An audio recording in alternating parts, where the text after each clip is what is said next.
네, 함께 보실 하나님 말씀은 에베소서 1장 18절에서 22절까지 본 말씀입니다.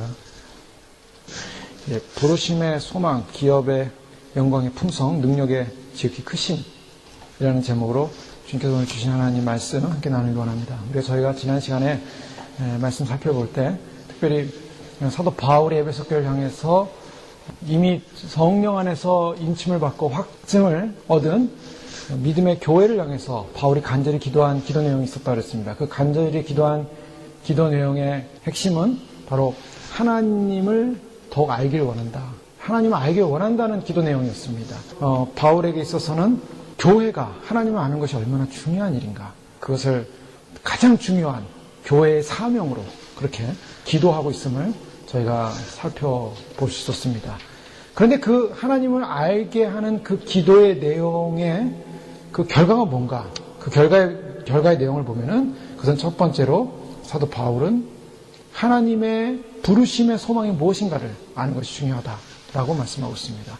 그래서 부르심의 소망, 우리를 부르신 부르심이 뭔가? 하나님을 알게 되면 하나님 안에서 나라는 존재의 정체성을 알게 되기 시작한다는 것이죠. 하나님이 어떤 부르심을 우리에게 부르고 계신가? 어떤 부르심이었다 그랬습니까? 우리의 부르심은 회복의 부르심입니다. 변화의 부르심입니다. 부르심 할 때, 콜링이라고 할 때 우리는 보통 무엇을 생각합니까? 하나님이 나를 향한 콜링, 나를 향한 부르심이 뭘까라고 할 때 굉장한 비전, 환상, 온 민족과 열방을 우리가 찬양을 하긴 했지만 수많은 사람들이 군대처럼 몰려오는 그런 환상, 그것이 나를 향해서 하나님 사용하고자 하는 부르심이겠습니까? 물론 하나님께서 사역적인 면에서 그런 부르심을 하실 수도 있습니다. 그러나 1차적으로 중요한 것은 굉장히 개인적인 것이라는 겁니다. 개인적인 부르심, 그 개인적인 부르심이라는 것은 바로 예전에서 지금의 모습의 변화를 말하고 있습니다. 주님이 나를 부르셨는데 어떤 부르심이었냐면 예전의 모습은 어땠습니까? 총명이 어두워진 모습이었습니다. 무지했습니다. 허망했습니다. 방탕했습니다. 더러운 욕심으로 가득 차 있었습니다. 이러한 우리의 옛 모습, 바로 그리스도 밖에 있었던 사람들, 주님과는 전혀 상관이 없었던 사람들, 언약에 있어서는 외인, 언약과는 전혀 상관없는 백성들, 그런 백성이었는데 그런 총명이 어두워지고 하나님의 생명에서 떠나 있었던 우리들을 주님께서 죄와 타락으로부터 우리를 이끌어내셔서 주님의 영광스러운 구원의 자리에 우리를 인도해 주셨다는 부르심입니다. 그 부르심에 대한 확신이 있어야 됩니다. 내가 누군가, 나라는 존재가 누군가, 나라는 존재는 이 땅에 태어나서 굉장한 일, 대단한 일을 위해서 나는 이 땅에 태어났다가 아니라 주님께서 죄악된 자리에서 나를 구원해 놓으신, 구출해 주신 그러한 거룩한 하나님의 택함 받은 존재가 되었다라는 부르심의 확신입니다. 그래서 로마서 8장 28절 이하에 제가 말씀드린 대로 우리가 알거니와 하나님을 사랑하는 자, 곧 그 뜻대로 부르심을 입은 사람들에게는 모든 것이 합력하여 선을 이루느니라. 하나님이 미리 아신 자들로 또한 그 아들의 형상을 본받게 하기 위하여 미리 정하셨으니 이는 그런 많은 형제 중에서 맏아들이 되게 하려 하심이니라. 또 미리 정하신 그들을 또한 부르시고 부르신 그들을 또한 의롭다 하시고 의롭다 하신 그들을 또한 영화롭게 하셨느니라. 그런즉 이 일에 대하여 우리가 무슨 말하리요? 만약 하나님 우리를 위하시면 누가 우리를 대적하리요? 사도 바울이 로마서를 통해 선포하고 선언하는 것은 하나님이 우리를 부르셨는데 어떻게 부르셨습니까? 미리 정하신 그들을 부르셨습니다. 하나님 뭘 부르셨습니까? 의롭게 하기 위해서, 의롭다 하시기 위해서 부르셨다는 것입니다. 죄악된, 죄인된 인생을 하나님 부르신 것은 우리를 의롭다 하기 위해서 부르셨다는 것입니다. 이것이 1차적으로 굉장히 중요한 일입니다. 내가 세상에서 유명한 사람이 되고 대단한 일을 하고 굉장한 존재가 돼서 내가 이름을 만방에 알리는 사람이 됐다. 근데 그 사람이 하나님 앞에 의로운 사람이 안 된다면 아무 소용이 없는 것입니다. 세계 최고의 지도자가 된다 할지라도 하나님 앞에 의롭지 못하면 지옥불에 들어가는 것입니다. 주님이 우리를 부르셨다라는 이 부르심의 가장 소중한 것은 나를 거룩한 존재로 부르셨다. 구원하실 존재로 부르셨다는 것이 중요한 것입니다. 그래서 우리가 예수 그리스도 안에 있다라는 그 자체가 주는 의미는 하나님이 나를 의로운 존재로 부르셨을 뿐만 아니라 거기서 끝나는 것이 아니라 그 다음 뭐 한다고 말씀합니까? 또한 영화롭게 하셨느니라. 자, 주님이 우리를 부르신 최종적인 목적이 뭔가? 우리를 의롭다는 것은 옳다는 것입니다. 이제 죄 없다는 것입니다. 정죄하지 않겠다는 것입니다. 우리를 죄악 가운데서 어두운 가운데서 불러주셨다는 것입니다. 그 다음에 주님이 하신 일은 우리를 영화롭게 하시겠다. 바로 이것이 우리를 부르신 부르심입니다. 주님이 우리를 궁극적으로 부르신 목적이 뭔가? 결국에는 우리를 영화롭게 하기 위해서 부르셨다는 것입니다. 자, 영화롭다는 말이 무슨 말씀입니까? 그 영화롭다는 것은 우리를 변형될 것을 말하고 있죠. 그래서 에베소 5장 26절에서 27절에 보면 이는 곧 물로 씻어 말씀으로 깨끗하게 하사 거룩하게 하시고, 거룩하게 하는 것, 자기 앞에서 영광스러운 교회로 세우사. 자, 주님께서 마지막 때 우리를 영화롭게 하기 위해서 공동체적인 축복을 주시는데요. 그 공동체적인 축복이 뭔가? 교회를 향해서 하나님께서 마지막 때 흠이 없고 주름이 없는, 티나 주름 잡힌 것이나 이런 것들이 없이 거룩하고 흠이 없게 하려 하심이라. 주님께서 우리를 부르신 개인적인 부르심은 나를 의롭게 하고 거룩해 하고 영화롭게 하는 그 단계까지 이루시는데, 그 영화롭게 하는 그 단계는 바로 교회적인 공동체적인 영화로운 단계로 우리를 결국 부르셔서 세우실 것이다라는 그런 소망을 우리에게 주신 말씀입니다. 자, 이런 하나님의 거룩한 부르심을 받은 존재는 더 이상 이 지상에서 이 세상 것에 소망을 두지 않고 주님 나라에 소망을 두는 존재라는 것이죠. 그 주님 나라 소망을 주는 존재가 바로 이제 두 번째 오늘 본문 사도 바울이 기도하는 기도의 내용이라고 볼 수가 있습니다. 사도 바울은 먼저 하나님을 알게 되길 원하고 그 아는 것에서 부르심의 소망이 무엇인가를 알 뿐만 아니라 그 다음에 무엇입니까? 18절 말씀, 성도 안에서 그 기업의 영광의 풍성이 무엇이며, 무엇인지 알라는 것이죠. 우리가 기도하는데 뭔가 알기를 원했습니다. 그 알기를 원하는 내용이 뭔가? 먼저 부르심의 소망이 뭔가를 알기를 원했고요. 두 번째는 그 기업의 영광의 풍성이 무엇인지 알기를 원했다는 것입니다. 이게 바울의 기도 제목이었어요. 에베소 교회를 향하여, 그리스도의 신부인 교회들을 향하여 사도가 사도의 권위로서 주 앞에 기도할 때 그들이 알길 원하는 것이 기업의 영광의 풍성입니다. 기업의 영광의 풍성. 이 참 어려운 말씀이죠. 이 기업이라는 말 자체가 우리에게는 좀 안 맞을 수 있습니다. 기업이라는 말, 우리는 아직 기업이 없다. 나는 아직 비즈니스를 안 한다. 사람들이 뭐 기업하면 큰 기업합니다. 그러면 큰 회사, 무슨 하는 사람들 기업한다 그러지 않습니까? 근데 이 기업은 본질적 의미는 상속입니다. 하나님의 유산이에요. 그 하나님께서 우리에게 주실 유산이 얼마나 대단한가. 이제 그것이 이제 1차적인 의미고요. 이 말씀을 해석하는 것을 두 가지로 해석을 합니다. 기업의 영광, 그 성도 안에서 그 기업의 영광, 그 성도 안에 있는 기업의 영광, 즉 성도의 입장에서 앞으로 올 기업의 영광이 무엇인가라는 소망이 있고요. 또 한 가지는 바로 하나님 입장에서 하나님 보실 때 하나님의 교회는 어떤 것이라고 했습니까? 하나님의 교회는 하나님이 기업으로 삼으셨다. 이렇게 표현하셨죠. 저희가 지난번에 말씀 볼 때 우리가 하나님의 기업이다 라고 살펴봤습니다. 하나님께서 하나님의 기업을 우리를 삼으셨다.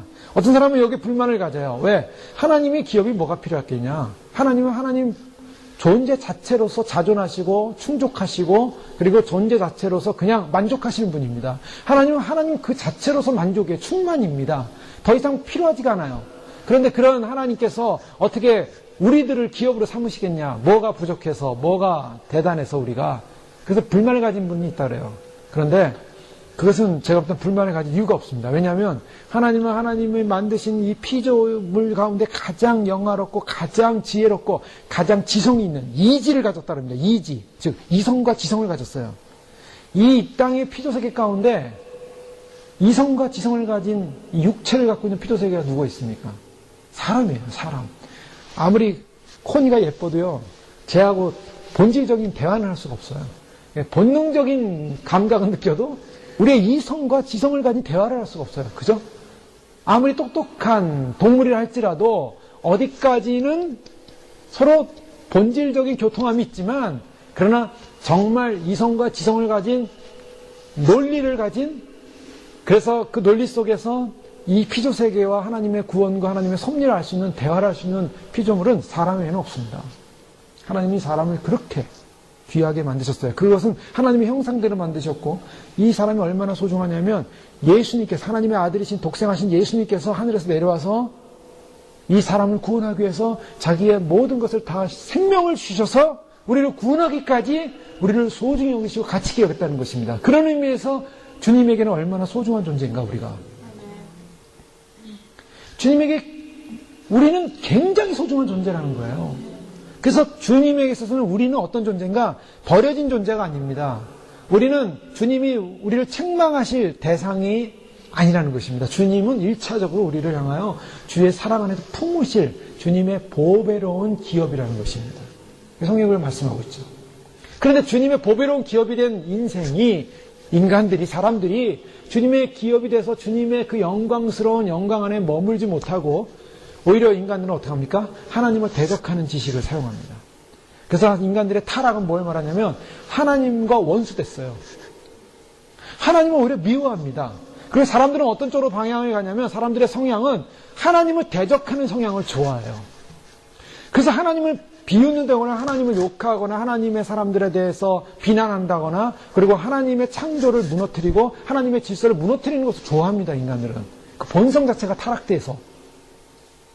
그래서 예를 들면 진화론이라는 이론이 나왔을 때 사람들은 다 환영했어요. 이성론자, 이론자들. 그래서 어떻게 하든지 진화론을 통해서 이 땅이 하나님에서 창조되지 않았다는 것을 증거하고 그리고 그것을 주장하고 그래서 사람들로 하여금 창조자 하나님을 무시하게끔 그들은 지성을 사용합니다.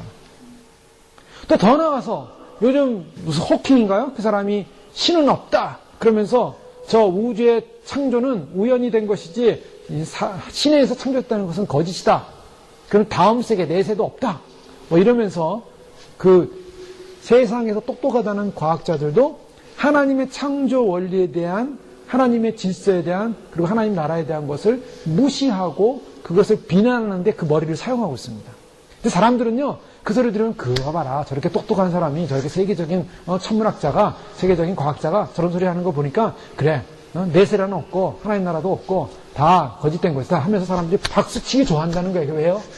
인간은 하나님의 기업으로서 하나님의 귀중한 하나님과 교제할 존재로 창조되었음에도 불구하고 인간의 타락이 결국 타락된 본성이 하나님을 대적하다는 것입니다. 그런데 주님께서 주님 안에서 하나님과의 관계를 회복하고 우리의 부르심을 확인하고 우리의 거짓되고 옛것이었고 총명이 어두워졌고 그리고 정말 어둠 가운데 헤매던 인생이 드디어 눈을 떠서 보니까 정말 영광스러운 주님이 보이고 영광스러운 하나님의 계획이 보이고 영광스러운 하나님의 계시가 보이고 그래서 하나님과의 관계가 형성이 된 그런 백성들을 향해서 주님께서 보실 때 나의 너무나 소중한 기업이다. 여러분들이 그걸 알기를 원합니다. 라고 바울은 또 말하고 있는 것이죠. 여호와의 분깃은 자기 백성이라 야곱은 그가 택하신 기업이로다 라고 신명기 32장 9절에 분명히 선포하고 있습니다. 그래서 이 기업이라는 말을 할 때 성도 안에서 그 기업의 영광의 풍성이 무엇이며 라는 이 말씀 속에서 성도가 결국 하나님의 영광스러운 하나님의 분깃이요 하나님의 택하신 기업이다 라는 이 말씀 베드로전서 2장 9절에는 오직 너희는 택하신 족속이요 왕같은 세상들이요 거룩한 나라요 그의 소유된 백성이니 너희가 누군가 너희는 하나님의 택하신 족속이고 왕같은 제사장들이라는 것입니다. 그리고 거룩한 나라다. 그의 소유된 백성이다. 그의 소유된 백성이라는 것은 그의 소중한 백성이라는 것입니다. 이는 너희를 어두운 데서 불러내어 그의 기이한 빛에 들어가게 하신 자의 아름다운 덕을 선전하게 하십니다. 어두운 데서 불러내서 그의 기이한 빛에 들어가겠어요. 저 기업이 된 백성은요 이제는 어둠 가운데 있는 백성이 아닙니다. 주님 나라의 기이한 빛에 들어간 백성입니다. 그의 소유된 백성, 특별한 백성입니다. 그래서 저희가 그런 찬양 좋아하잖아요. 너는 택한 백성이요 왕같은 제사장이요 거룩한 나라 하나님의 소유된 백성. 우리가 이 찬양 부를 때 얼마나 너를 향한 주님의 사랑 너는 왕같은 제사장이요 거룩한 백성이요 하나님의 소유된 백성이요. 하나님께서 이런 거룩한 백성을 마지막 날에 모으실 것입니다. 주님이 거룩한 백성 지금 다 세계 도처에 흩어져 있지만 이제 주님이 오시는 영광스러운 날 주님이 오시는 날 그 거룩한 백성들 모으신다는 거예요. 보배들을 모으시는 것입니다. 여기 보배가 참여하고 있는데 보배도 그날 함께 그 모임에 참여할 줄로 믿습니다. 예, 주님을 소망하는 보배들 주님의 보배들이 모이는 거예요. 이방인의 충만한 수가 차기까지 그 이방인의 충만한 수는요, 예수님이 승천하시고 나서 이제 기독교 역사를 통해서 많은 이방인들의 수가 차왔습니다. 근데 이제 주님께서 오시기 전에 주님께서 휴거자의 수를 채우신다는 거예요. 휴거가 왜 아직 안 일어나고 있냐? 왜 주님의 재림과 함께 교회의 들림 사건이 아직 안 일어나고 있냐? 왜 역사적인 구원이 아직 안 일어나고 있냐? 아직 구원자, 휴거자의 수가 차지 않았기 때문입니다. 주님은 휴거자의 수가 차고 그 휴거자의 수가 차서 장성한 신부로서 성장이 되면 거둬가십니다. 자, 지금 씨앗이 자랐어요. 씨앗이 들어서 씨앗이 자라가지고 점점 이제 잎이 자라면서 싹이 나기 시작하고 이제 열매를 맺기 시작합니다. 근데 그것이 첫 열매로 첫 단으로 들여졌는데 아직 덜 익었어요. 덜 익었어요. 그 여기 익기까지 기다리는 거예요. 익으려면 어떻게 합니까? 마지막 따가운 태양을 받으면서 익어져야 됩니다. 마지막 따가운 태양이 뭡니까? 그 인내의 싸움이에요. 인내의 싸움. 그 마지막에 익혀져야 돼요. 바람도 불고 막 흔들릴 때 거기서 우수수 떨어져 나가면 안 됩니다. 거기서 끝까지 붙어서 견고히 주님 안에 붙어 있다가 주님께서 다 흔드시고 나고 햇볕을 쬐고 나고 시간이 지나고 나서 인내돼서 첫 열매로서 열매를 아름답게 맺고 있을 때 주님이 데려가시는 겁니다. 그러니까 저희가 한 가지 분명히 인식해야 되는 것은 주님께서 오실 때 휴거자의 수가 많을까 적을까 사람들이 여러 가지 의견들을 많이 주님으로부터 이렇게 받은 메시지를 많이 얘기합니다. 그러나 중요한 것은 이 휴거자의 수는 성경적으로 볼 때 첫 열매로 보는 거죠. 첫 열매입니다. 다 구원받지 못해요. 휴거 때. 그래서 교회의 들림 사건 때 교회가 예수님 믿었다라는 그 이유 하나로 다 들림 받으면야 이 지상에는 교회는 없습니다. 이제. 그런데 첫 열매가 올라가고 나머지 자녀 추수가 이제 환란에 남게 되는 거죠. 자녀 추수. 근데 그들은 분명히 말씀드렸지만 신부는 아니에요. 첫 열매가 신부입니다. 교회의 들림 속에 올라가는 백성들이 신부예요. 그것을 사도 바울을 통하여 교회의 비밀로 알려주셨습니다. 신부된 교회가 마지막 나팔에 변화될 것이다. 그게 기독교 역사의 비밀이에요. 근데 그 비밀은 더 이상 비밀이 아니죠. 사람 다 알고 있습니다. 근데 그 비밀이었던 말씀이 바울 사도를 통해서 이미 비밀이 밝혀졌어요. 밝혀졌는데 밝혀진 비밀을 사람들이 붙잡지 못하고 비밀을 덮어두고 있다는 것입니다. 그게 안타까운 거죠. 비밀을 밝혀놨어요. 바울이 보고 와서 이미 2000년 전에 알려줬어요. 그래서 그 비밀의 약속을 붙잡으라고 하는데 비밀의 약속을 붙잡지 않습니다. 하나님의 백성이 다 모이게 되는 그날, 영광스러운 날, 기업의 영광이 드러나게 되는 것입니다. 그래서 성도 안에서 그 기업의 영광의 풍성이 무엇이며 앞으로 주님께서 기업된 백성들을 모으셔서 그 영광을 드러낼 엄청난 사건, 축복된 사건을 기억하라는 것입니다. 그것을 위해 기도하고 있어요, 바울이.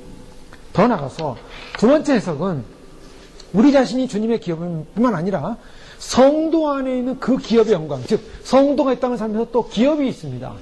하나님의 기업은 우리요, 교회요. 성도의 기업은 무엇입니까? 천국입니다. 천국이 기업이에요. 하나님 나라가 기업입니다. 그래서 고린도전서 2장 9절에 보면 기록된 바 하나님이 자기를 사랑하는 자들을 위하여 예비하신 모든 것은 그의 사랑하는 자를 위하여 하나님께서 뭐 하셨다 그럽니까? 예비하셨다 그랬습니다. 요한복음 14장에 보면 예수님께서 내가 너희를 위해 처소를 예비하러 가느니 처소를 다 예비하면 너희에게로 와서 너희를 데려갈 것이다 그랬어요. 자, 우리는 주님을 기다립니다. 주님을 기다립니다. 주님도 우리를 기다려요. 우리가 완숙되어지기를. 휴거자로서 완전히 준비되어지기를 기다리고 계시죠. 그래서 기다리는 것입니다. 그 휴거자의 수가 차기를 기다리고 계십니다. 그런데 우리도 기다립니다. 우리는 뭐 기다립니까? 주님이 주님의 나라에서 완전히 다 예비하시기를. 그런데 주님께서 이미 천국의 모든 것을 다 준비하셨다라고 말씀하고 계시죠. 그래서 주님이 이제는 이 천사들로 하여금 다 나팔을 들고 영계를 본 분들의 최근의 영계, 몇 년 사이에 영계를 본 사람들의 다 공통된 모습은 다 나팔을 천사들이 들고 있다라는 거예요. 천사의 호령 소리와 함께 나팔이 불려지면 됩니다. 그 나팔이 불려지는데요. 마지막 나팔이 변화된다 그랬죠? 그 라킨 그 목사님 같은 분은 그 마지막 나팔이 뭔가? 첫 번째 나팔은 죽은 자를 살리는 나팔. 그래서 첫 번째 나팔이 울려질 때 그동안에 죽었던 잠자던 그런 육체가 전부 다 살아나는 역사가 일어나고 두 번째 나팔, 그 두 번째 나팔이 바로 마지막 나팔이라는 거죠. 그 마지막 나팔에 살아있는 우리도 변형된다. 어떤 사람들은 이 나팔의 마지막 나팔이는 요한계시록에 나오는 나팔장이 일곱 번째다라고 하는데 일곱 번째 아닙니다. 왜냐하면 그것은 나팔 재앙이지 구원을 주는 메시지가 아니에요. 그것은 인부터 시작되는 것은 재앙입니다. 그 심판이에요. 그래서 인이 떼어진다는 것은 심판이 떼어지는 것이고 그 인, 일곱째 인에 일곱 나팔이 들어가 있죠. 일곱째는 일곱 나팔, 일곱째 나팔 안에 일곱째 대접이 재앙이 들어가 있습니다. 그러면 심판은 어디까지냐? 심판은 첫째 인부터 일곱째 인까지라는 거예요. 첫째 인부터 일곱째 인 안에 나팔이 있고 대접이 있습니다. 그러니까 인으로 끝나는 거예요. 인재앙으로. 근데 그 인재앙 안에는 바로 이러한 개념들이 담겨져 있는데 이 마지막 주님의 심판의 나팔이 아니라 바로 우리를 구원하는 나팔. 신년의 나팔이에요. 사실 신년의 나팔. 이스라엘 백성들은요. 신년이 되면 49년. 7년이 안식년이죠. 그 다음에 77, 49. 그 7년이 일곱 번째 되는 해가 안식년일 뿐만 아니라 그 다음에는 희년입니다. 50년은. 그래서 이 가나안에 들어가서부터 7년 해서 일곱 번 7년, 그 다음에 7년째 안식년과 그 다음에는 희년. 그래서 49년은 안식년으로 쉬고요. 50년째는 희년으로 쉽니다. 49년째 50년은 2년을 쉬게 돼 있어요. 2년을 땅을 쉬게 돼 있어요. 근데 이스라엘 백성들이 가나안에 들어가서 희년을 지키지 않았습니다. 희년을 지키죠. 희년 때는 어떤 역사를 하냐면요. 희년 때는 나팔이 불려지는 거예요. 나팔을 부는데 이 희년 때는 그 짐승의 배를 쫙 갈라가지고 거기 배에다가 나팔을 붑니다. 나팔을 뚝 하고 부는 거예요. 이 이스라엘의 양근 나팔은 뚝 이렇게 나타나죠. 소리가요. 그 양 꼬부라진 그 소리를 내면.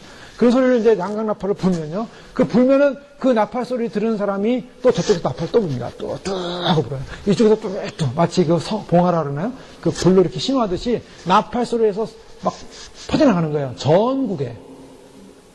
그래서 이 나팔 소리가 막 복음이 선포되고 막 희년이 선포되는 그 기쁨.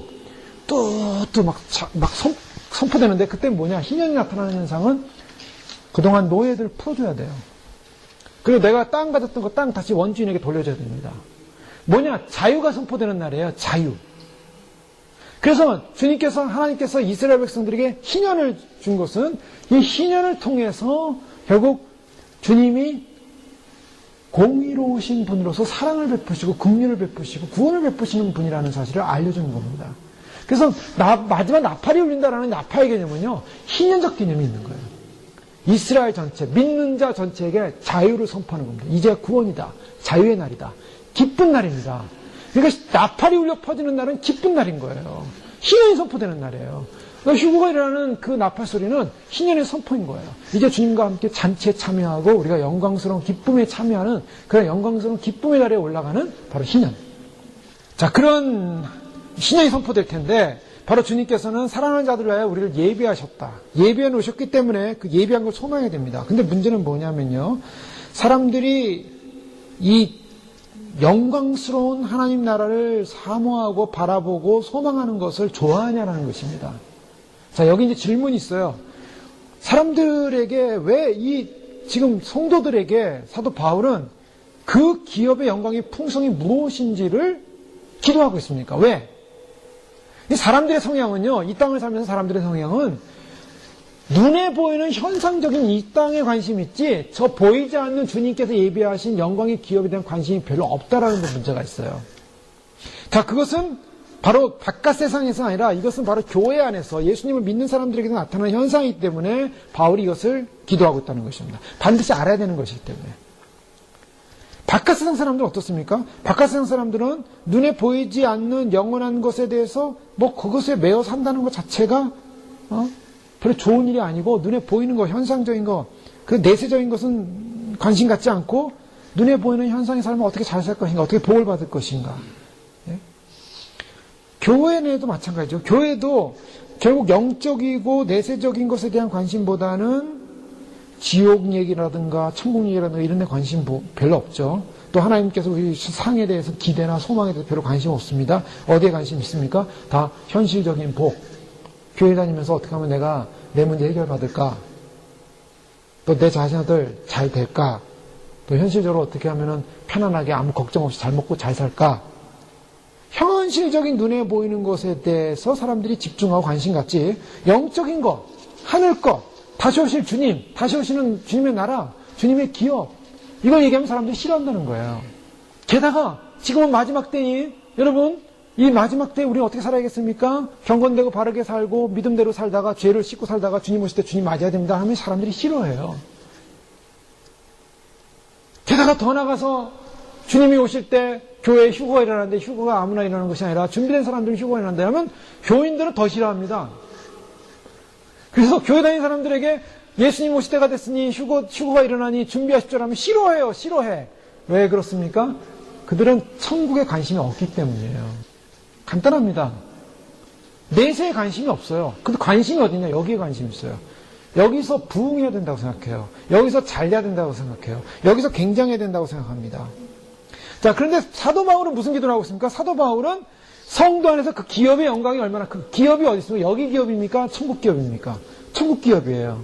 천국 기업의 풍성함에 대해서 알라라고, 그것이 무엇인지 알라라고 기도하고 있습니다. 실체는, 우리의 신앙의 실체는 여기가 아니라 사실은 주님 나라예요. 그래서 이 사탄이 어떤 인본주의 신학을 심어놓은 걸 아니냐면, 인본주의 신학이 뭡니까? 소위에서 인본주의 신학이 무천년주의예요. 저는 그렇게 봅니다. 무천년주의는 인본주의 신학이에요. 왜 인본주의 신학인가? 우리가 여기서 주님의 뜻을 이 땅 가운데 실현하고 이루고 우리가 이 땅 가운데서 주님의 뜻을 다 만들어 놓으면 주님께서 그 다음에 오신다라는 거예요. 즉 주님의 나라가 이 땅 가운데 다 현실로 이루어져야 한다는 것입니다. 그러기 위해서는 사회, 정치, 경제, 문화, 과학, 어떤 세상 분야 속에서도 다 기독교인이 다 우두머리가 되고 머리가 되고 꼬리가 되지 말아야 되고, 그래서 주여 주시옵소서, 머리가 되고 꼬리가 되지 말게 해주시옵소서. 그리고 우리 아이들이 다 머리가 되어서 다 머리가 커지게 해주시옵소서. 그러면서 이제 세상 나가서 머리로서 세상을 통치하고 다스리게 해주시옵소서. 그러고서 온 땅 가운데, 온 산 가운데 그런 사람들이 많아지면 주님의 나라가 온다. 한국의 유명한 동부천동에 있는 유명한 교회죠. 목사님이 지난주에 미션 라이프에 인터뷰한 내용을 잠깐 봤습니다. 그분이 요즘 일주일에 3번씩 투석을 받으면서 또 간 이식을 이제 받을 예정이라고 하는데요.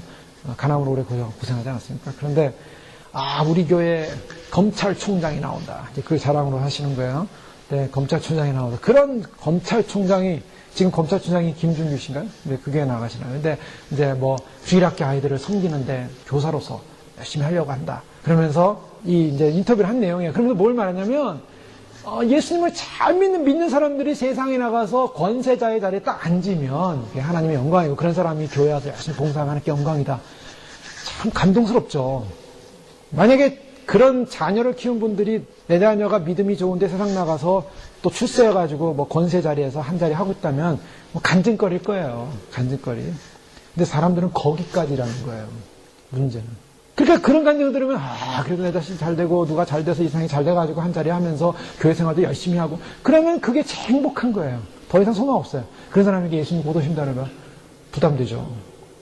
그 권세 자리 더 누려야 되는데, 더 간증거리를 위해서 더 세상에서 안정돼요. 더 높은 자리에 올라가야 되는데, 예수님 오신다면 무슨 소리야, 지금 이 땅에서 지금 기독교의 복음을 가지고 열심히 영향력을 주고 있는데.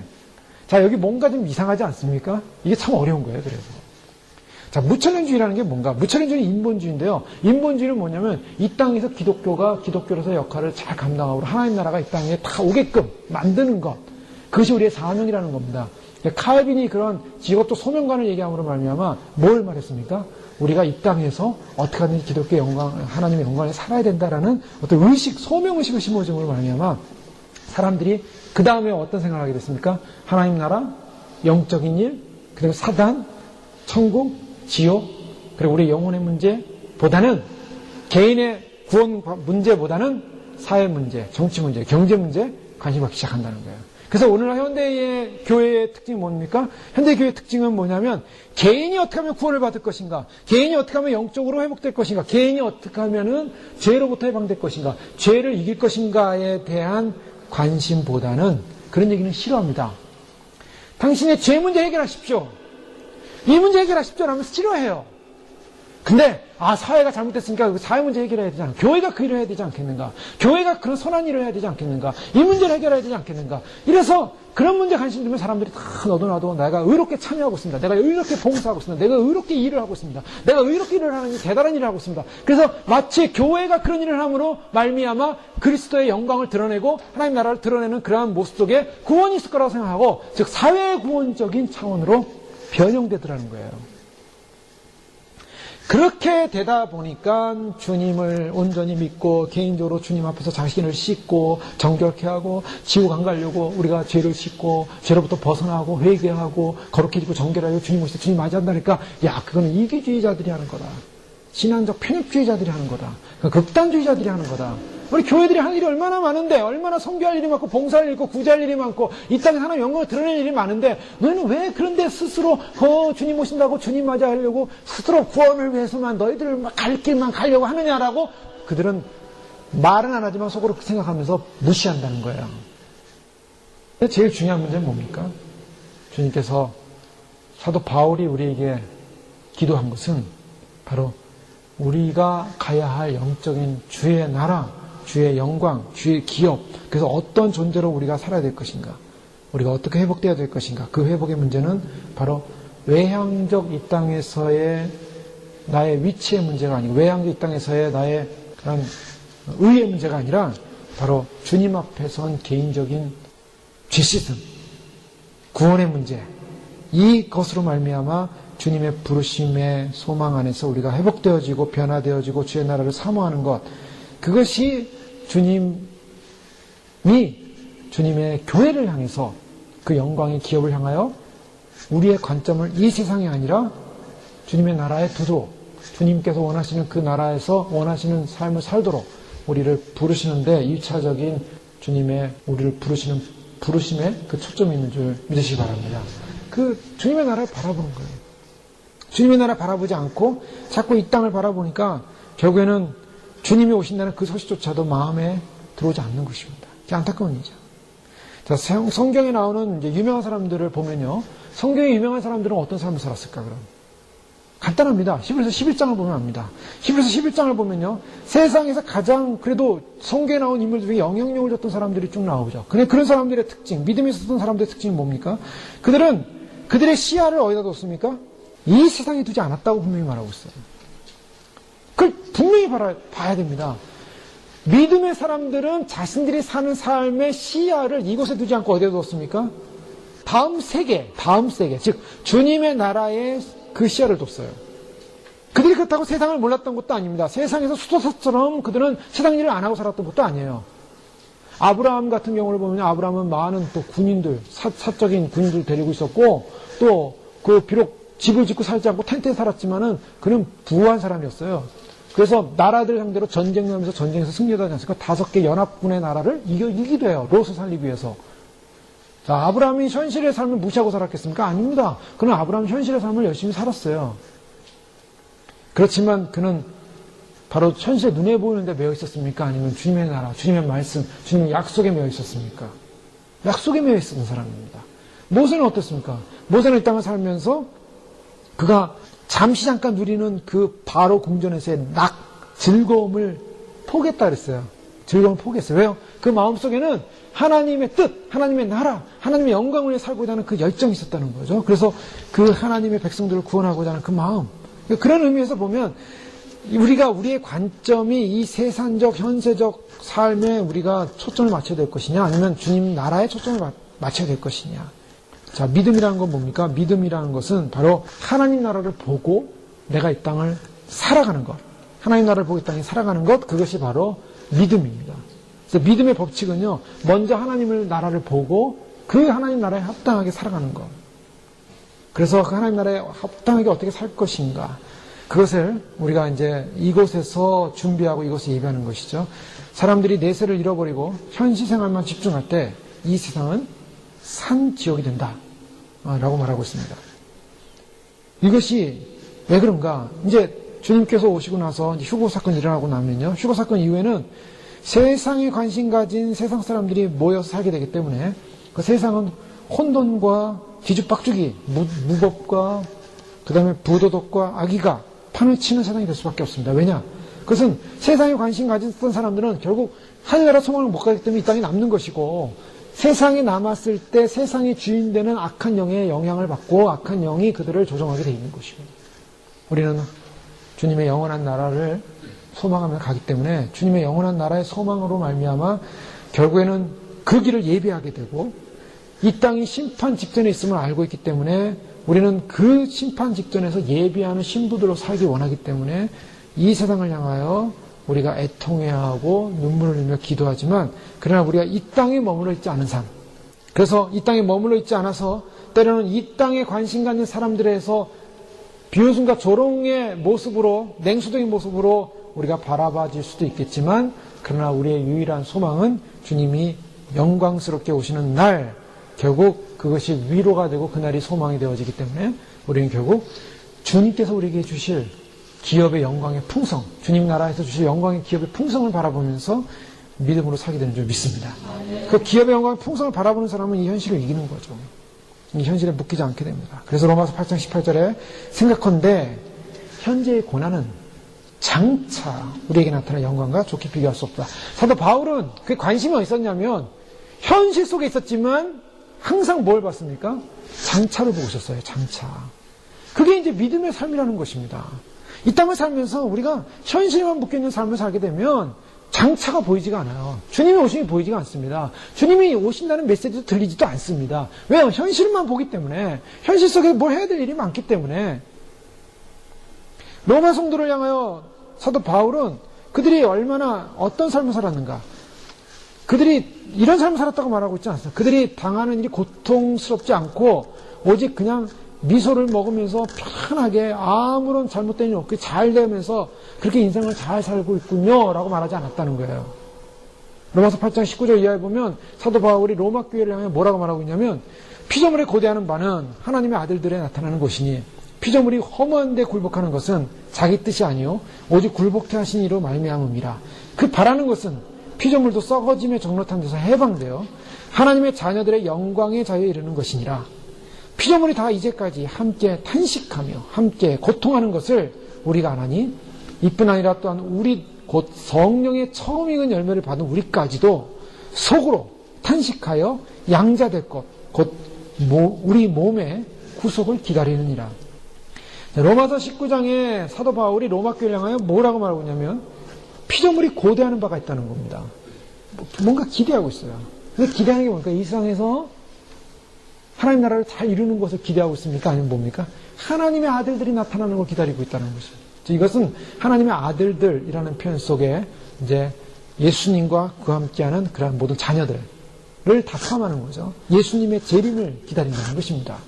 피조물이 허무한 데 굴복하는 것이 자기 뜻이야. 허무한 데 굴복한다는 게 세상에 굴복한다는 거예요. 세상은 허무한 것입니다. 지나가는 것입니다. 이건 썩어질 것이에요. 그야말로 태워질 것입니다. 그런데요, 오직 굴복해 하신 이로 말미암아 그 바라는 것은 피조물도 썩어짐의 종로탄에서 해방되어, 자, 썩어짐의 종로로 세상 속에서 세상에 묶여서 종로탄에서 해방되어서 하나님의 자녀들의 영광의 자유에 이르는 것이니라. 자, 바울이 지금 보고 있는 것은 이 하나님의 백성들이, 피조물들이 이 세상 속에서 여기서 종로타는 것이 아니라 하나님의 아들들이 올 때 영광의 자유에 함께 참여하는 것이라고 말하고 있습니다. 그게 교회가 가져야 될 비전이라는 거예요. 피조물이 다 이제까지 함께 탄식하며 함께 고통하는 것은, 자, 여러분 여기 보십시오. 교회가, 피조물이, 하나님의 세계가 지금 뭐하고 있습니까? 탄식하고 있다 그래요. 자, 우리는 어떤 삶을 사는 것입니까? 우리가 이 땅을 살면서요, 사실은 세상 속에 살면서 탄식하는 존재입니다. 그 대표적인 사람이 롯이에요, 롯. 롯이 소돔과 고모라 불 떨어지기 전에 구원받은 모델 아닙니까? 심판 직전에 구원받았어요. 근데 롯을 어떻게 말하고 있냐면, 소돔성의 죄악으로 인해서 탄식하는 사람, 의로운 롯으로 보고 있습니다. 자, 우리가 이 땅을 살면서요, 내가 세상 속에서 세상과 더불어 세상 속에서 즐겁게 잘 먹고 잘 사는 게 기독교인이 아니라, 기독교인의 정체성은 이곳에서 탄식하는 사람들입니다. 세상의 영이 너무 강하기 때문에 세상의 영에 사로잡히면 허무한데 종로로 타는 사람으로 전락돼 버리는 거예요.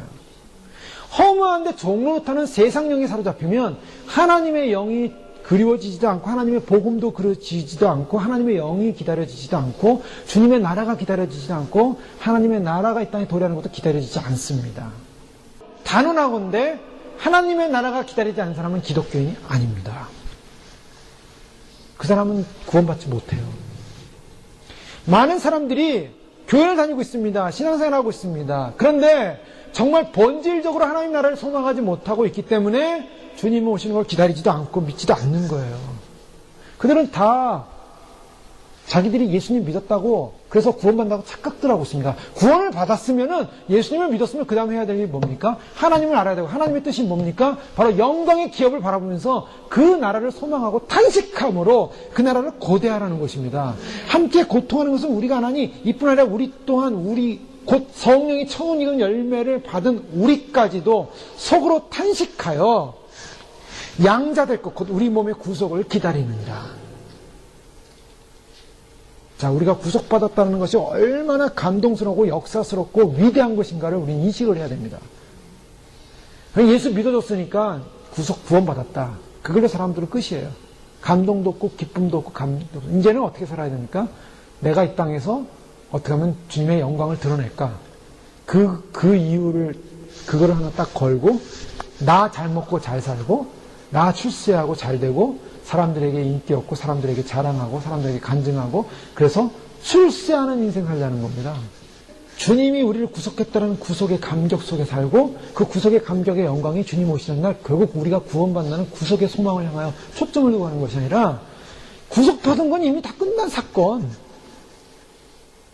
그 구속의 영광에 대한 구속의 기쁨에 대한 구속의 그 감사에 대한 구속 후에 대한 그 소망에 대한 마음의 간절함이 사라져버렸어요. 왜 주님 오심을 안 기다릴까 사람들은? 구속받음에 대한 소망을 잃어버렸기 때문입니다. 구속받았다고 생각해요. 믿는 사람들이 이 땅을 살면서 정말 제대로 주님 안에서 거듭났고 우리가 정말 죄악으로부터 어둠으로부터 사망으로부터 세상의 영으로부터 헛된 영으로부터 세상의 헛된 종로타는 데서 험한 데 종로타는 데서 벗어난 사람들이 간절히 바라는 게 뭡니까? 주님의 아들이 와서 주님이 다시 오셔서 이 피조물들이 탄식하며 기다리는 것은 바로 완전한 구속을 기다린다는 겁니다. 이 구속에 대한 열망은요, 이미 주님 안에서 우리가 구속받은 백성들은 주님 오시기까지 그 구속을 향하여 열망적으로 소망하며 달려가는 것, 바로 그것만이 우리의 기독교인의 정체성이라는 것입니다. 그래서 고린도후서 5장 17절에 사도 바울은 이렇게 말합니다. 우리가 잠시 받는 환난에 경한 것이 지극히 크고 영원한 영광에 중한 것을 우리에게 이루게 함이니. 자, 무슨 말씀입니까? 잠시 받는 환난에 경한 것. 자, 초대교회에는 그런 주님을 믿는 그 믿음의 구속에 대한 소망과 그 믿음 지킴으로 말미암아 뭘 당했어요? 환난을 당했어요. 오늘 마찬가지죠. 우리가 예수님을 믿었습니다. 예수님 오심을 믿습니다. 우리의 구속을 기다립니다. 그리고 주님이 와서 우리를 구원하실 것. 휴거라는 게 뭡니까? 휴거라는 게 우리가 들림받는 거예요. 들림받는 게 뭡니까? 우리 영과 혼과 몸이 구원을 받는 거예요. 그러니까 피조물은 이곳에서 간절히 기다리는 게 뭐냐? 피조물의 사명은 구원을 소망하고 탄식하며 기다리는 겁니다. 지금 온 땅의 피조물이 그 구속의 날을 기다리고 있는 거예요. 주님의 온통 관심은 어디 있습니까? 주님의 관심은 이 땅의 피조세계를 구원하는 겁니다. 교회를 구원하는 거예요. 왜 주님이 다시 오신다 그래요? 오시는 이유가 뭐예요? 우리를 구원하시기 위해서 오시는 겁니다. 그러면 2000년 동안 예수님께서 승천하시고 난 다음에 2000년 동안 하신 일이 뭔가? 천국에서 우리를 구원하기 위한 일을 하신 거예요. 구원하는 일을 하시고 천사를 파송하고 성령님을 파송하고 믿음의 사람들을 파송하고 믿음의 사람들을 파송해서 예수 믿게 하고 예수 믿는 사람이 믿음으로 자라게 하고 그 사람들이 하나님의 사람으로 성숙하게 하고 그래서 그 사람들이 성숙돼서 천국에 올라오라는 겁니다. 올라갈 때까지 구속이 완성된 게 아니에요. 2000년의 역사, 신앙의 역사, 믿음의 역사, 개인의 역사, 모든 삶의 역사의 목적은 뭔가? 우리가 구원받는 겁니다. 이미 예수 믿었으니까 난 교회 다녀줬으니까 뭐 어렸을 때부터 아니면 모태신앙으로 나는 태어날 때부터 예수 믿었으니까 난 구원받다. 아니에요. 구원받은 게 아닙니다. 그게 주님 오시는 날, 주님을 보는 그 순간, 주님 앞에 올라가는 그 순간, 주님 오시는 역사적인 날, 주 앞에 서는 것, 구속의 완성입니다. 그걸 향하여 피조물을 가야 된다는 거예요. 근데 사람들이요, 그 구속의 완성을 향해 가지 않고 나는 이미 구속받았으니까 세상에서 잘 먹고 잘 살고 세상에서 잘 되자, 세상에서 편하게 살자, 즐기자, 엔조이하자, 세상을 즐기자, 세상이 높아지자, 대단한 사람 되자, 거기에 목적을 두고 구속의 소망을 놓쳐버렸어요. 그러니 그런 사람에게 주님 오신다고 하니까 믿어집니까 그게? 그 소망이 없는데요. 세상이 좋사오니입니다. 세상이 좋사오니 세상에 살아라. 세상의 종노릇해라. 세상 속에서 종노릇하다가 거기서 깨어나지 못하면 지옥에 떨어집니다. 잘못됐다는 거예요. 처음부터 잘못되어 있었어요. 예수님을 믿는 그 순간부터 우리는 구속의 완성을 향하여 달려가야 되는 것입니다. 탄식함으로 달려가야 되는 거예요. 근데 왜 예수님 믿고 나서부터 이제 끝났으니 나는 세상 나가서 잘 먹고 잘 살아야 됩니까? 왜 그렇게 됐습니까? 교회들이 그 일을 하고 있는데 교회들이 모여서 주님의 구속의 완성을 해서 기도하면서 내 자신을 돌보면서 성화되기 위해서 노력해야 되는데 교회들이 모여서 이제 구성 받았으니까 우리 대단한 일 해보자. 사회적인 일 해보자. 굉장한 일 해보자. 굉장한 미션을 해보자. 대단한 일 해보자 하면서 전부 다 무슨 그런 사업계획 세워가지고 그런 대단한 일을 하고 있어요. 근데 그 속에 있는 사람들은 전부 다 죄로 말미암아 죄덩어리가 돼가지고 하나님에 대한 소망도 없어지고. 바울은 분명합니다. 뭐요? 영광에 중한 것. 영원한 영광에 중한 것인데, 영원한 영광이 뭐냐면, 이거를 킹제임스 버전에 보면요, eternal weight로 나와요. eternal weight of glory로 나오는데요. eternal weight. 그러니까 영원한 무게입니다. 영원한 무게. 그 영광에 중한 것이 뭐냐면, 무거운 거예요. 근데 그 무거운 것이 뭐냐면, 영원히 무겁다는 겁니다. 자, 경한 것. 세상의 경한 것과 비교해서 이 땅에 당하는 환란이라는 것은 앞으로 올 무게가 나가는데 저울에 달았더니 그 저울의 무게가 어디냐면 그 저울의 무게가 가다가 이 정도 딱 무게로 끝나는 것이 아니라 영원히 그것이 내려가는 무게예요. 그 영광이 영원하다는 것입니다. 그 무게가 영원한 무게라는 겁니다. 굉장한 상상을, 지금 이 땅에 당하는 우리의 환란, 이 땅에 당하는 여러 가지 고난, 여기서 탄식하는 일들, 앞으로 올 영광과 비교해 볼 때, 그 영광은 영원한 무게로서, 영원한 영광이 온다는 거예요. 이건 형이상학적인, 영적인 일인데, 그 영광의 무게가 영원하기 때문에, 얼마나 위대한 영광인가. 그러니 그 영원한 영광을 찾아지 못하면, 얻지 못하면 어떻게 됩니까? 영원한 지옥에서 고통을 당하는 거예요. 지옥은 쉼이 없습니다. 쉬지 못한다. 그래서 예수님이 뭐라고 말씀하냐면 지옥에 대한 예수님이 표현을 몇 번 하신 적 있어요. 근데 지옥을 표현할 때 예수님이 뭐라고 표현하냐면 거기서 불에서 소금 튀기듯이 한다. 불에서 소금 튀듯이 튄다는 거예요. 뜨거워서 뛰어다닌다는 거예요.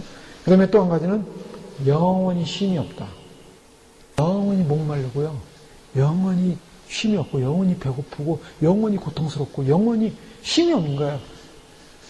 저희는 하루가 지나면서 몸이 피곤하면 이제 쉬려고 눕잖아요? 육체가 누려면 어떤 생각 하십니까? 제가 예전에 한 번은 탁 누웠더니 너무 좋은 거예요. 육체가 너무 편한 거예요. 이야, 지옥에는 쉼이 없다 그러는데. 지금 지옥에는 쉼이 없다는데, 이 육체는 여기서 쉴 수 있구나. 주님, 지옥 가면 안 되겠습니다. 지옥에는 쉼이 없대요, 쉼이. 지옥에 쉼이 있다면 사람들이 지옥 갈 만하다 할 거예요, 아마. 지옥에서 온 사람들이 지옥 살만해, 그럴 거예요. 소금 튀듯이 튄다는 거예요. 사람이 생각을 해보세요. 소리 지르면서 막. 근데 그 소리 지름이 영원히 그 무게의 중함, 영원히 지옥 밑으로 떨어지는 그 고통. 무적행이라는 말의 의미는 지옥 중에 가장 무서운 지옥이 무적행입니다. 근데 무적행은 뭐냐면 밑바닥이 없는 게 무적행이에요. 그 원어적 의미는. 그러니까 무적행에 떨어지는 사람은 계속 떨어지는 거예요. 계속 떨어지는 게 무적행이에요. 근데 그 떨어지는 게 얼마나 무서운지. 그 놀이동산 가보십시오. 놀이동산 가면, 탑 같은 거 하나 있어요, 탑. 그 탑인데, 거기 쫙 사람들이 그 의자에 앉아가지고 학생들이 올라가요. 어르신들 없더라고요. 애들만 있어요, 20대. 막 올라가는데 막 다리를 흔들면서 막 신발도 떨어뜨리면서 막 그러면서 막 재밌게 올라가요, 막. 탑 위로. 딱 올라가는 그 소리에 휙 떨어져요. 근데 떨어질 때요, 그 표정들이 말을 못해요. 떨어져 있어요. 다 떨어지는 순간에 탁 멈췄는데, 지옥은 멈추는 게 없습니다. 무적행에 떨어지면 계속 떨어지는 거예요. 영원한 지옥, 영원히 떨어지는 인생이 있는 반면에 영원한 영광의 무게로 오는, 영원한 축복이 오는 인생이 있다는 거예요. 근데 그 영원한 축복을 받는데 이 지상에서의 교회에서의 잠깐의 환란에 경한 것, 이거 환란도 아니고 이 환란은 영원한 영광과 비교해서 아무것도 아닌 환란이기 때문에 우리가 이 땅에서 살면서 한평생을 살면서 예수님 믿고 살면서 예수님 오심을 기다리면서 탄식하며 기다리면서 주님 이 땅 가운데 죄로 물면서 우리의 죄로 말미암아 탄식하면서 하나님 앞에서 정말 정결하게 살려고 하고 주님을 맞이하기 위해서 아들들이 오기를 기대하며 주님의 오심을 기다리며 믿음으로 사는 이 삶, 그것이 주님의 나라를 기대하는 영광의 기업을 바라보는 믿음의 사람이 하는 일인 줄 믿으시기 바랍니다. 주님의 오심을 기다리는 신부들은 바로 그 영광의 소망을 기다리는 거예요. 그게 크리스찬이라는 겁니다. 그게. 그 때문에 오늘날 이 땅의 현실에 속에 살면서 현실 속에서 우리가 현실에 만족하고 현실에 허망한 것에 종이 돼가지고 거기서 끌려다니는 인생이 아니에요. 우리가 이 땅을 살면서 얻는 모든 지식들, 모든 삶들, 사실 그것이 물론 세상적으로 다 전문가가 있고 어려움도 있고 다 있겠지만은 그러나 우리가 거기에 묶여있을 필요 없어요. 그것은 다 세상의 초동적인 일들이라는 겁니다. 우리가 관심 가져야 될 게 뭡니까? 그야말로 최고의 학문, 최고의 지식, 하나님에 대한 지식인 줄 믿습니다. 하나님을 알고 주님의 나라를 알아가고 영적인 걸 알아갈 때 나중에는 다 모든 법과 질서, 세상의 질서, 세상이 만든 하나님의 법도 다 알게 되는, 우리가 과학을 다 몰라도요, 세상이 어떻게 돌아가는 천문학도 모르고요, 그래도 주님 나라 가면 다 이제 이해가 되는 거예요. 주님의 지식 안에서. 오늘날 사람들이 그러면 여기서 더 적용으로 들어가면요, 주님의 나라를 소망하는 사람들은 바로 그런 영광의 중요한 것을 보는데, 그런 사람들은 어떤 사람입니까? 그 기업의 영광의 풍성을 알면 알수록 죄를 버릴 용기가 더욱 많아지게 된다는 것입니다. 자, 왜 그렇습니까? 우리가 주님의 나라를 기다려서, 주님의 나라는 거룩한 나라입니다. 정결한 나라입니다. 그 나라를 가기를 소망하는 사람일수록 그 나라의 가치성을 아는 거예요. 그 나라의 가치성을 아는 사람은 내가 그 가치성 속에 들어가기 위해서 나 자신을 볼 때 다른 내가 들어가는데 방해되는 요소들을 버리기 시작한다는 것입니다. 세상에 속한 죄를 버릴 수 있는 용기가 생긴다는 거예요. 더 좋은 게 있으면 좀 나쁜 건 버릴 수 있는 용기가 생기는 거예요. 더 좋은 가치가 있으면 더 좋은 가치 때문에 좀 덜 좋은 거, 나쁜 가치는 버릴 수 있는 용기가 생긴다는 것입니다. 그러니까 주님 나라를 바라볼수록 거룩해질 수 있는 거예요. 왜 사람들이 우리가 성결을 이루지 못했는가? 그것은 주님에 대한 영광을 묵상하는 시간이 작았기 때문입니다. 내가 내 죄만을 바라보고 있으면 해결이 안 돼요. 그런데 주님을 바라보고 주님을 소망하게 되면 죄 문제가 보이기 시작하고 해결이 되기 시작합니다. 여러분 그렇지 않습니까? 주님이 오신다고 했을 때 그걸 믿어지니까 그다음부터 그다음부터 고민되는 게 뭐였습니까? 내가 과연 주님을 맞이할 수 있는가? 그때부터 고민이 되는 거예요. 그때부터 이 죄 문제 어떻게 할까? 죄를 뿌리 뽑기 위해서 노력하게 됩니다. 기도하게 됩니다. 회개하게 됩니다. 왜요? 주님 나라 바라보니까. 근데 주님 나라를 안 바라보게 되면, 이 땅을 바라보게 되면 죄를 그냥 안고 살아도요, 두려움이 없습니다. 그래서 주님을 맞이할 사람들이 해야 되는 그 여러 가지 용기가 또한 그런 적용이 있다면은 주님을 묵상하면 묵상할수록 내가 이 성결에 이르는 길에 들어서고 그 성결에 이르는 첩종이 된다는 사실, 이 사실을 우리가 분명히 믿고 그 성결로 노력하게 되는 줄 믿습니다. 영광을 묵상하는 것이 성결의 첫 길입니다. 그래서 히브리서 12장 2절에는 믿음의 주여 또 온전케 하시는 이 예수를 바라보자. 예수님을 바라보자. 그래서 예수님을 바라보고 믿음으로 주님을 바라보고 하늘나라에 집중하고 영적이라고 할 때요. 영적인 게 뭐가 영적이냐. 저 사람 참 영적이야.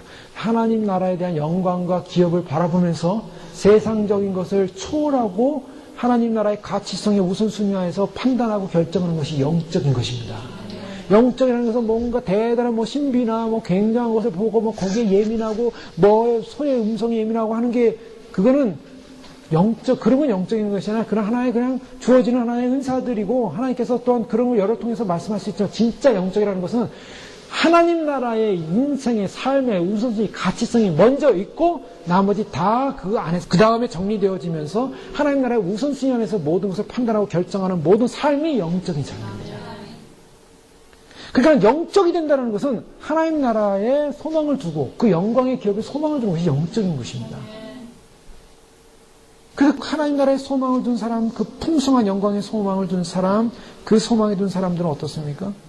주님께서 우리에게 그 영광의 소망을 준 사람은 바로 하나님 안에서 소망으로 말미암아 우리 자신을 깨끗하게 하고 정결하게 하고 그래서 우리가 결국에는 주님 안에서 변화된 존재로 살 것이다.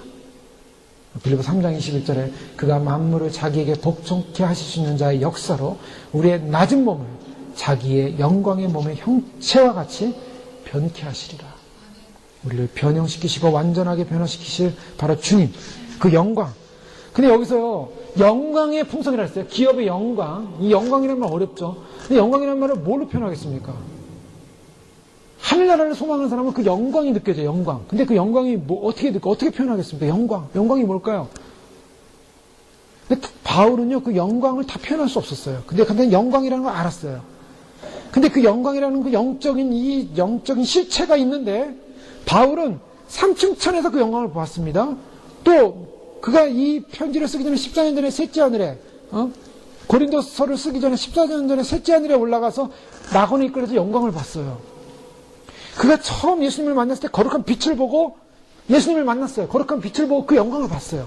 근데 그 영광은 무슨 영광이냐면 그리스도의 존재적 영광입니다. 하나님 나라의 존재적 영광. 그러니까 우리가 정말로 주님의 존재를 소망하고 주님을 바라볼 때 그 영광이 풍성해지고 주님의 존재적 가치에 대한 그 확신으로 말미암아 그 마음의 심령이 풍성해지고 그 나라를 소망하는 그 믿음이 풍성해지는 것, 바로 그것을 소망하면서, 그렇기 때문에 그 영광스러운 날, 예비된 나라, 주님께서 준비시켜준 나라, 준비된 곳, 바로 그 영광을 받기로 된 그곳을 향하여 믿음으로 달려가는 삶이야만 하기 때문에 결국에는 우리 자신을 준비하고 예비하고 깨끗게 하고, 그래서 그 영광의 소망을 결국 놓치지 말라라고 주님께서 말씀하신 줄 믿습니다. 영광의 소망을 놓치지 마시고요. 오늘 에베소 교회를 향하여 사도 바울은 성령님을 통하여 마음의 문을 열어주시고 보게 해주시고 알게 해주시기를 기도합니다. 그 성도 안에서 그 기업의 영광의 풍성이 얼마나 대단한 것인가. 그 대단한 영광의 날, 그 영광의 날은 바로 주님 오시는 그날에 그 영광 가운데 우리는 들어갈 것이고 그 영광의 날을 맞이하게 될 것입니다. 그러니까 그 영광을 소망할수록 우리가 주님 나라를 기대하는 것이고 주님에 대한 소망을 갖게 하는 것이고, 그래서 이 땅을 이길 수 있는 믿음과 용기가 생기는 것이고, 이 땅을 정복하고 정말 이 땅을 악한 영들에 의해서 종노릇하는 세상에 우리가 종노릇하는 것이 아니라 우리가 이 땅 가운데서 탄식함으로 이곳에 있는 백성들을 불쌍히 여기고 긍휼히 여기고 정말 이루실 구속의 완성을 향하여 달려가게 되는 그런 믿음으로 승리하게 되는 줄 믿습니다. 그 부르심의 소망, 성도 안에서 기업의 영광의 풍성이 무엇인지를 우리가 다시 묵상하심으로 그 묵상된 기쁨과 소망을 향하여 우리가 남은 시간, 남은 생애, 남은 삶을 믿음으로 준비하시다가 휴거 백성, 의로운 신부 백성, 바로 주님께서 그 영광을 주실 것입니다. 그 영광의 기업 안으로 들어가는, 영광의 기업 안에 들어가지 못하면요, 그 영광을 빼앗기는 겁니다. 그 영광을 빼앗긴다는 것은 무슨 말입니까?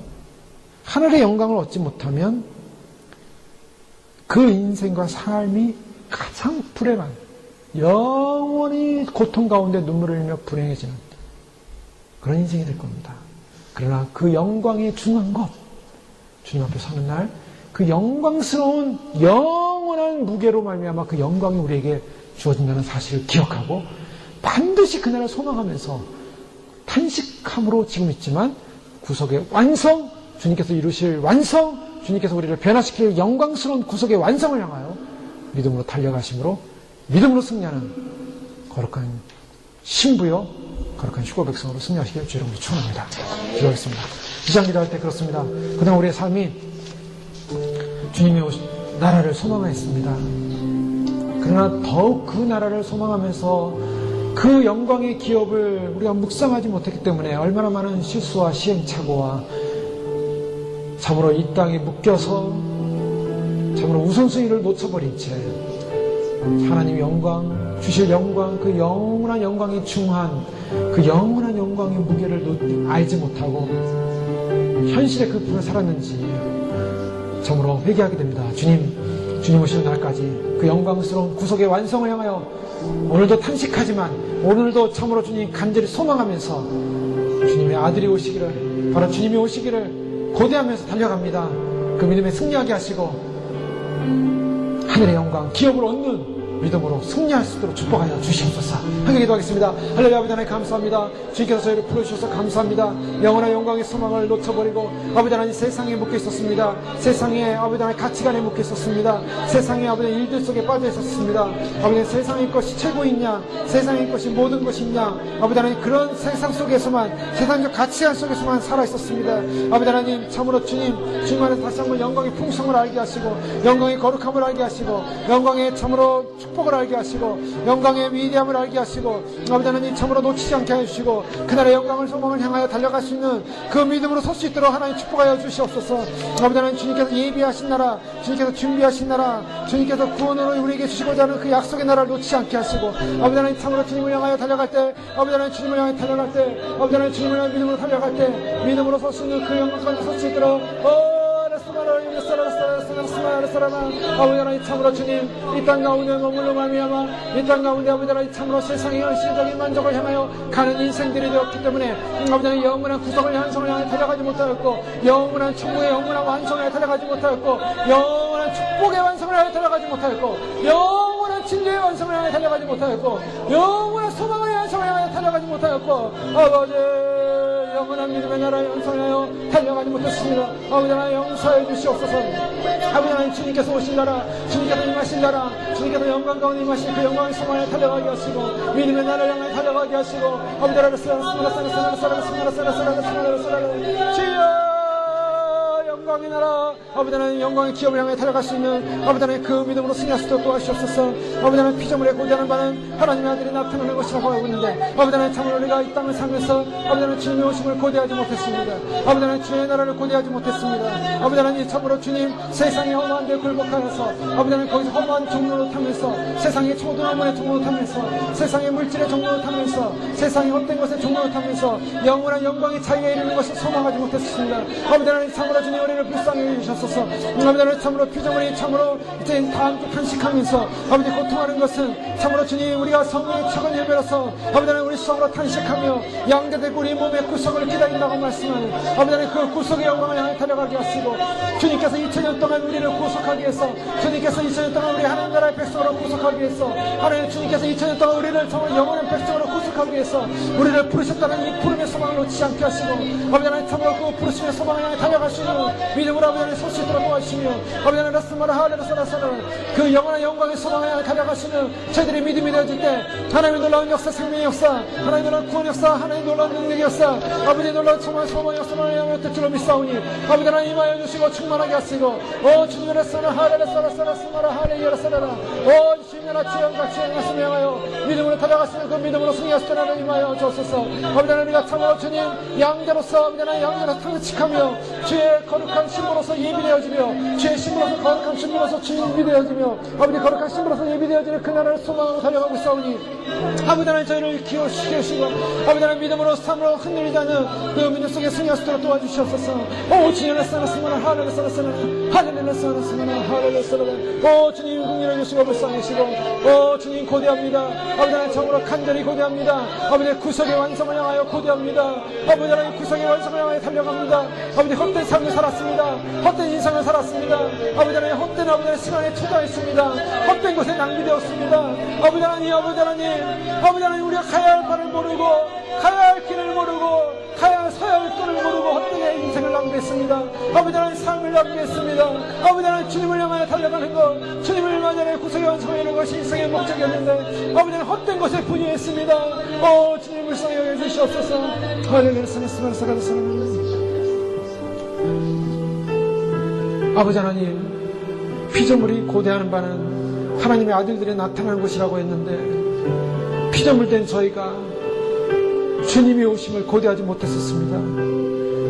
그걸 고대하면서 일생을 살았어야 되는데, 세상의 허무한 데 굴복하고 딴 썩어질 종로로 타는 데서 참으로 그것이 좋은 것이냐, 그것이 최선이냐, 그것을 바라보며 이 땅 가운데 살았던 과거를 주님 용서해 주시옵소서. 주님만을 바라보며 주님만을 소망하며 주님이 오셔서 이루실 구속의 완성을 향하여 달려갔어야 되는데, 그 영광스러운 구속의 완성을 소망하지 못하고 참으로 주님 이 땅 가운데서 피조물에 고대하는 그 고대 속에 살지 못했던 허무했던 인생들, 참으로 헛된 삶을 살았던 인생들, 그 모든 것들 이제는 다 내려놓습니다. 주님, 이제는 오직 주님만을 바라봅니다. 하늘의 영광의 기업만을 바라봅니다. 그것이 바로 우리가 가야 할 길임을 주님 알려주셨습니다.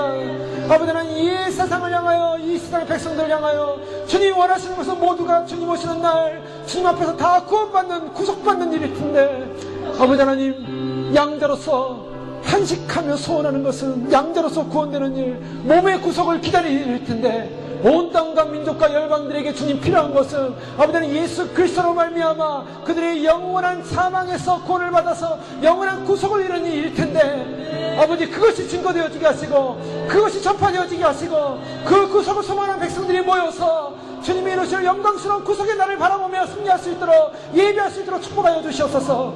아버지 하나님, 이제 곧 오실 주님, 곧 오시는 주님 우리를 구속하기 오시는 것임을 알고 있습니다. 2000년 동안 주님께서 바로 하늘의 기업을 준비하시면서 우리에게 주는 영광을 준비하시면서 아버지 하나님, 주님께서 우리를 구속하기 위하여 우리를 예비하게 하시고 준비하게 하시고 이 땅 가서 그 기업을 소망하며 살라고 말씀하여 주셨는데, 아버지 이제 곧 오실 주님을 소망하면서 그 영광의 기업, 그 영광의 기업의 구속을 얻는 믿음으로 승리할 수 있도록 저희를 축복하여 주시옵소서. 남은 시간 동안 믿음으로 달려가게 하시고 사람들에게 증거하게 하시고 아버지 이 구속만이 우리의 인생의 목적이라는 것을 알게 하시고 피조물된 인생의 목적임을 알게 하시고, 다 죄로 말미암아 다 타락되어 있고 다 죄로 말미암아 무너져 있고 다 죄로 말미암아 우주도 지구도 질서가 다 무너져서 이제는 아버지 하나님 심판을 받아야 되는데, 아버지 이 심판 이후에 주님 다시 재정립하시고 새롭게 하셔서 구속된 믿음의 백성들을 통하여 구속된 영광의 그 기업을 통하여 하나님의 영원한 영광의 기업을 이루실, 그 자유를 이루실, 그 해방을 이루실 영광의 날, 희년의 날, 주님께서 온전한 구속을 이루시는 날, 그날을 소망하고 있사오니 오시옵소서. 주님, 아멘. 예비하고 준비하게 하시고 주님 오시는 날 그 영광의 구속 가운데 기뻐하며 영원히 할렐루야 할렐루야, 우리의 구속을 이루신 주님만이, 어린 양 예수님만이 힘과 지혜와 부와 영광과 존귀와 능력이 영원토록 있으기를 찬송합니다. 선포할 수 있는 귀한 믿음으로 준비되도록 축복하여 주시옵소서. 다시 주님을 찬양합니다. 예수님의 이름으로 감사하며 기도하옵나이다. 아멘.